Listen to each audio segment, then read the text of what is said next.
नमस्कार दोस्तों, स्वागत है आपका आपके अपने YouTube चैनल मनप्स स्टोरीज में। चलिए आज की कहानी शुरू करते हैं।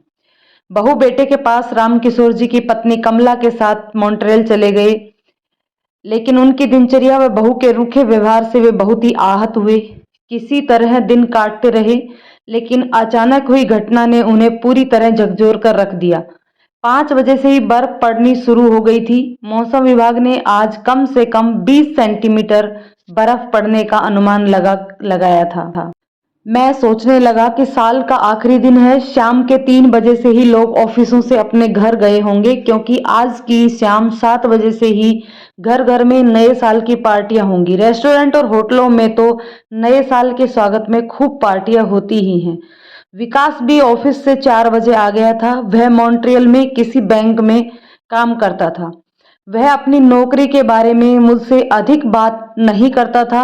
नौकरी उसकी अच्छी ही होगी, क्योंकि वह खूब सूट बूट पहनकर काम पर जाता है और उसने कार भी अच्छी खरीदी हुई है।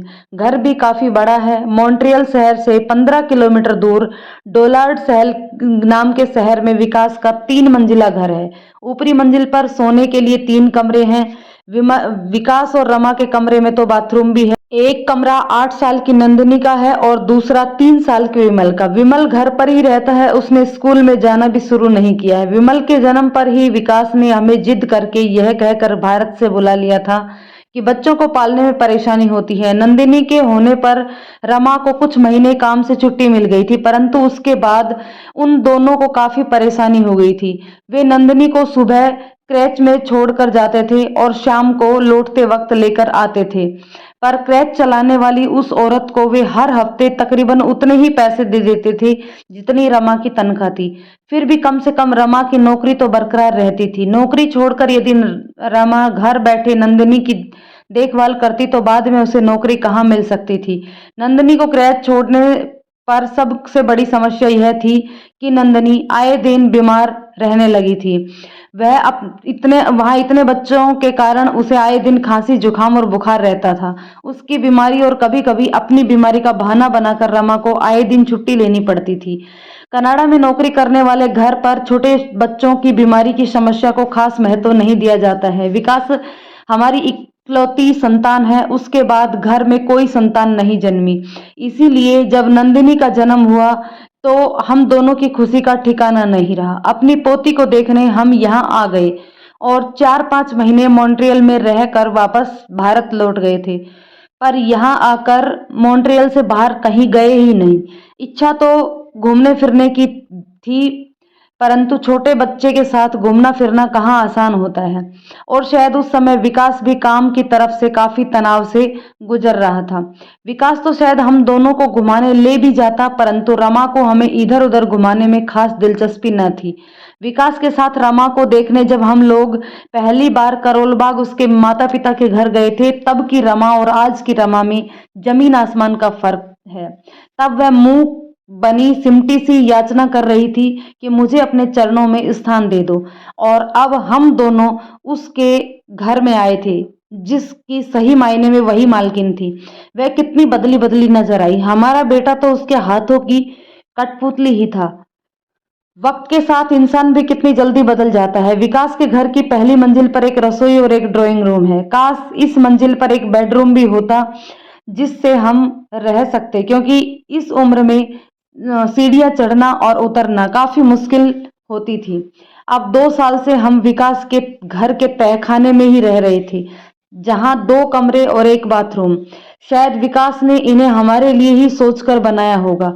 नंदिनी के होने पर जब पहली बार हम आए थे तब तहखाने में न तो कमरे थे और न ही बाथरूम। विमल के होने पर जब हम आए थे तब हम भारत से ही बोरिया बिस्तर बांध कर आए थे।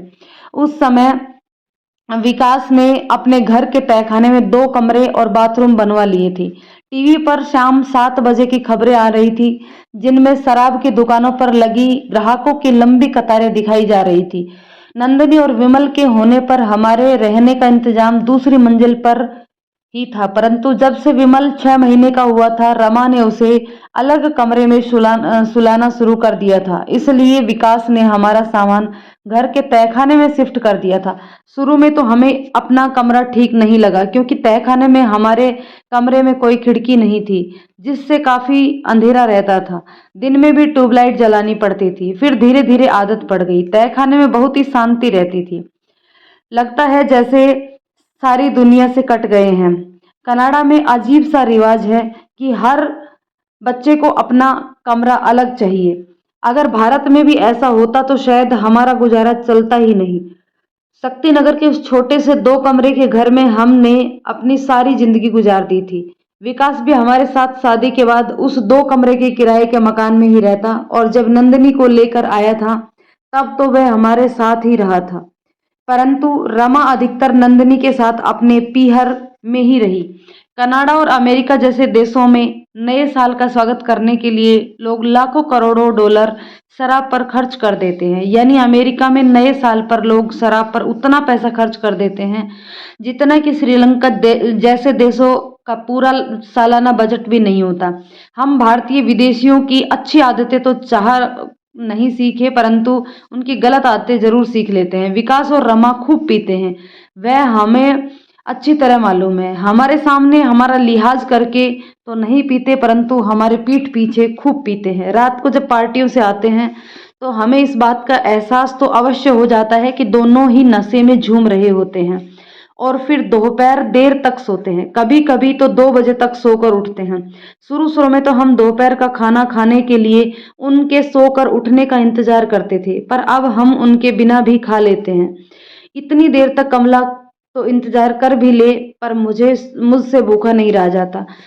फिर दोपहर को देर से खाने से मेरे पेट का सारा सिस्टम खराब हो जाता है। कमला अपने बेटे बहू का इंतजार करती है, कब वे उठें और कब वह उन्हें खाना खिलाए। हमारे देखते देखते ही हालात बदल गए। जब मेरी और कमला की शादी हुई थी, कमला तब अम्मा बाबूजी की सेवा में लगी ही रहती थी। वह अम्मा और बाबूजी को खाना खिलाकर ही खाना खाती थी, पर अब बेटे बहू के लिए तरकारी अलग से रख कर ही खाना खाती है, और उनकी प्रतीक्षा करती है कि कब वे दोपहर को सोकर उठें और कब वह खाना खिलाएगी। कमला और मैं अक्सर सोचते हैं कि हमने भारत छोड़कर मॉन्ट्रियल में आने का निर्णय सोच समझकर नहीं लिया। अच्छा रहता हम भारत में ही पड़े रहते। कम से कम शक्तिनगर में हमारा 2 कमरे का किराए का वह घर तो था। किराए के मकान में आने से मकान मालिक तो बेहद खुश था, क्योंकि बरसों से हम उसके उन दोनों कमरों का किराया जो चुका रहे थे। पर अब हमने इस बारे में सोचना ही छोड़ दिया था। हमारी आखिरी सांस बेटे के घर के छत के नीचे गुजरे, इससे अच्छा और क्या हो सकता है। कम से कम मरने पर हमारी चिता को अग्नि देने हमारे पास हमारा बेटा तो होगा। दिल्ली में होते तो हमारे मरने पर विकास कैसे समय पर अपना फर्ज निभाता, क्योंकि मॉन्ट्रियल से दिल्ली पहुंचने में 2-3 दिन तो लग ही जाते हैं। 60 साल की उम्र में वैसे तो कुछ न कुछ लगा ही रहता है, पर आज कमला की तबीयत सवेरे से ही कुछ ढीली लग रही थी। मैंने उससे अस्पताल चलने को कहा तो वह नहीं मानी। ठीक हो जाएगी कल तक कहकर उसने मेरा मुंह बंद कर दिया और घर का कामकाज करती रही। 5 बजे रमा अपने ऑफिस से घर आ गई थी और अपने बेडरूम में आराम कर रही थी। वह 7 बजे ऊपर से आई और खाना खाकर तैयार होने चली गई। वे लोग सह परिवार नए साल की पार्टी में जा रहे थे, पर उसमें हम दोनों शामिल नहीं थे। वैसे भी पार्टियों में वे हमें कभी कभार ही ले जाते हैं। कनाडा में पार्टियां देर रात तक चलती हैं। विकास और रमा पार्टी से शायद ही कभी 3-4 बजे से पहले आए हों।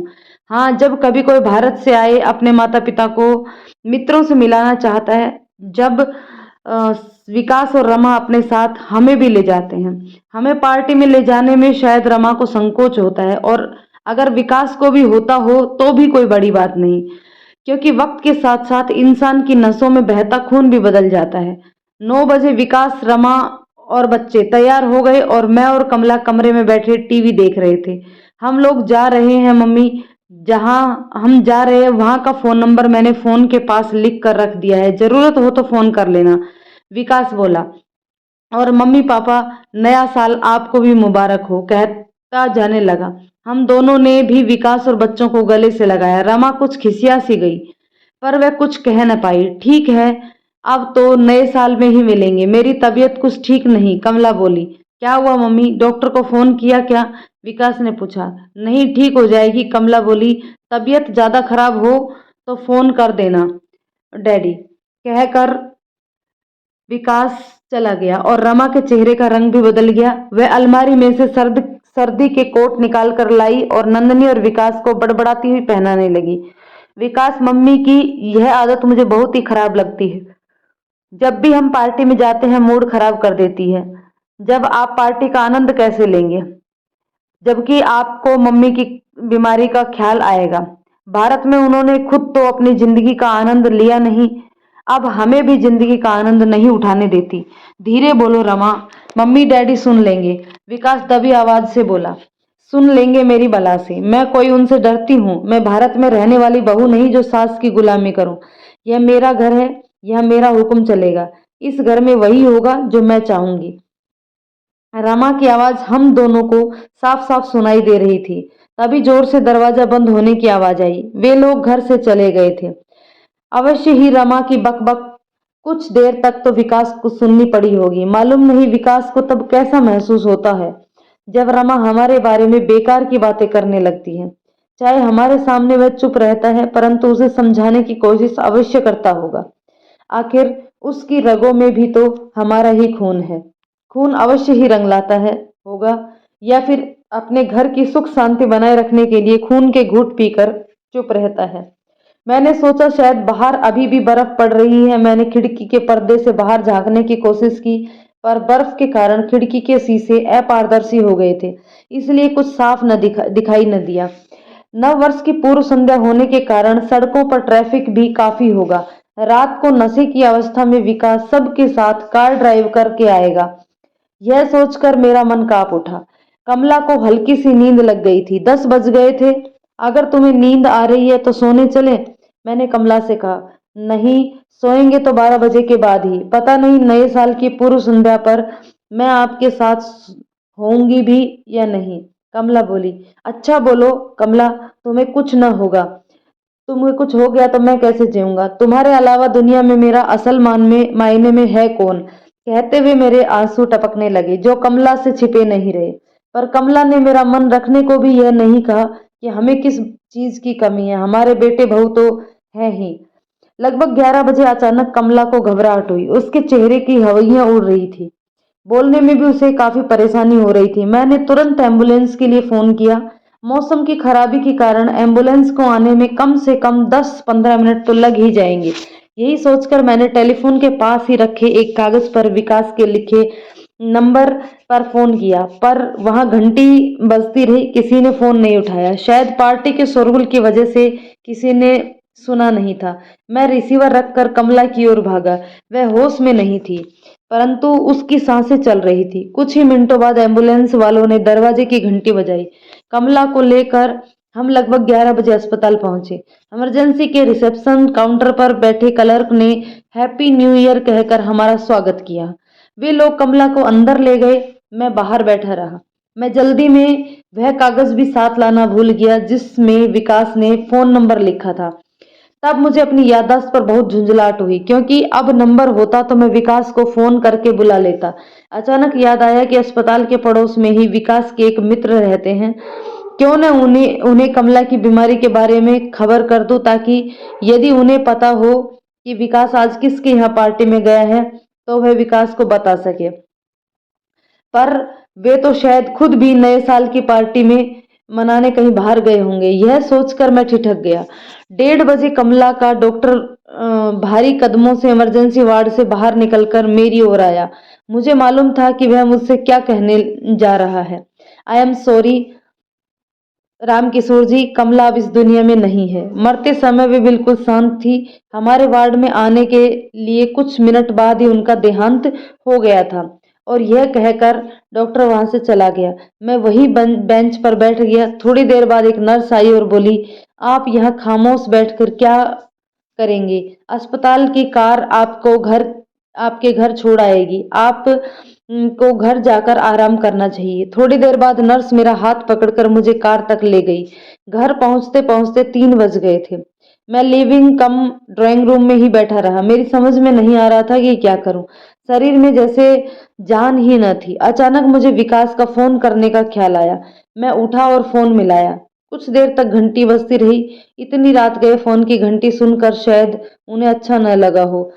सो उन्होंने बताया कि विकास उनकी पार्टी से आधे घंटे पहले निकल चुका था।